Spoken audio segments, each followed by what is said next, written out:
오늘 영상은 지난주 이민국이 발표한 2021년 특별 영주권 관련한 후속 영상입니다. 아직까지는 큰 줄기만 제시해놓고 세부적인 내용이 없는 상태라서 여러 가지로 해석이 분분한 상황입니다. 그 와중에 지난주 금요일 공식 라인을 통해 배포된 자료를 보면 좀 더 보충된 내용들이 있어서 오늘 소개해드리고자 합니다. 배포된 내용에 따르면 2021년 특별 영주권의 경우 세밀한 규정이 아직 최종적으로 확정되지 않은 상태라고 하니까요. 그 점 감안해 주시고요. Q&A 형식으로 된 3장짜리 문서이며 언급된 내용을 순서대로 설명드리겠습니다. 원문으로 다운로드 받아보실 분들은 아래 링크를 통해 이메일 남겨주시면 보내드리도록 하겠습니다. 내용이 좀 긴 편이라 아래 설명란에 필요하신 부분을 클릭하며 넘겨보실 수 있도록 했으니까요. 참조해 주시기 바랍니다. 자, 그럼 질문 답변 시작하겠습니다.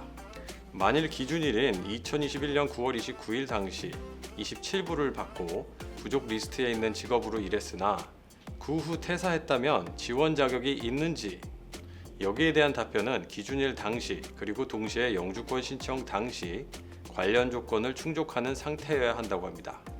아직 확인되진 않았지만 제 생각으로는 조건만 충족된다면 직장을 옮겨도 될 것으로 보입니다. 장기부족 직군에서 일하는 분들은 장기부족 직군 리스트에 명시한 조건을 충족해야 하는지, 아니면 장기부족 직군에서 일하는 자체만으로도 충족이 되는지, 이 질문에 대한 답은 그 직업에서 일하고 있는 것만으로 인정이 된다고 합니다.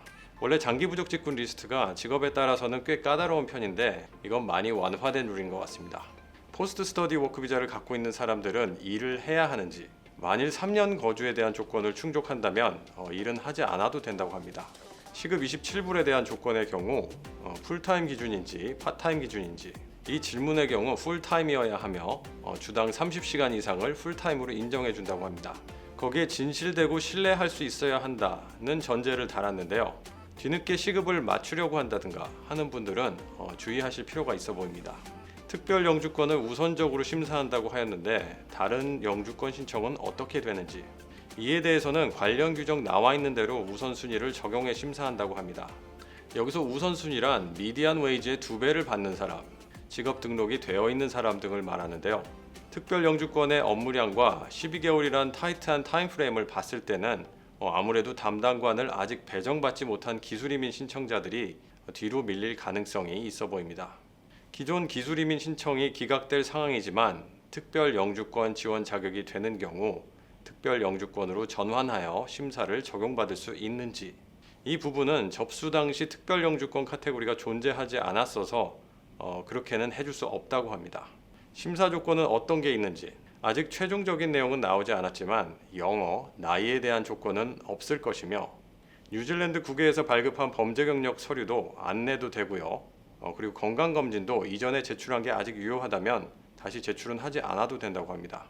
기준일 당시 뉴질랜드 국내에 체류 중이었다면 특별 영주권 접수하기 전에 뉴질랜드 국외로 나갔다가 다시 돌아와서 접수해도 되는지, 이 부분에 대해서는 나가는 건 막을 수 없지만 혹시 입국을 못한다면 특별 영주권 접수를 못할 수도 있으니 그 부분을 주의하라고 합니다. 아시다시피 MIQ가 꽉 차서 현재 부킹이 매우 어려운 점을 이야기한 듯합니다. 1차 특별 영주권 신청자로 분류된 분들 중 이미 기술이민이나 WTR 영주권 혹은 RFW 영주권 본 서류가 접수된 사람들은 특별 영주권 신청을 다시 해야 하는지, 이 질문에 대해서는 이미 진행 중인 영주권 절차가 있다고 하더라도 특별 영주권의 혜택을 보시려면 다시 접수를 하셔야 한다고 합니다. 이민국 신청비가 어느 정도 될지에 대해서는 아직 검토 중이며 결정난 바가 없다고 합니다. 12개월 내 특별 영주권을 심사할 수 있는 충분한 자원이 있는지에 대해서는 정부 측에서는 이미 모델링을 해봤고 어떤 자원이 얼마나 필요하는지를 확인했고요. 거기에 맞는 계획이 준비되어 있다고 합니다.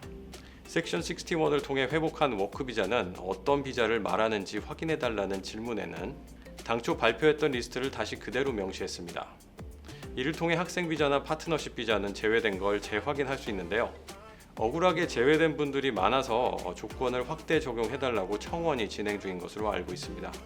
만일 기준일 당시 섹션 61을 통해 회복한 워크 비자를 소지했던 사람이 그 이후 다른 종류의 워크 비자를 받는다면 특별 영주권 지원 자격이 있는지에 대해서는 기준일 직전 6개월 사이 지원 자격을 갖게 되는 종류의 워크비자를 소지하고 있었어야만 한다고 합니다.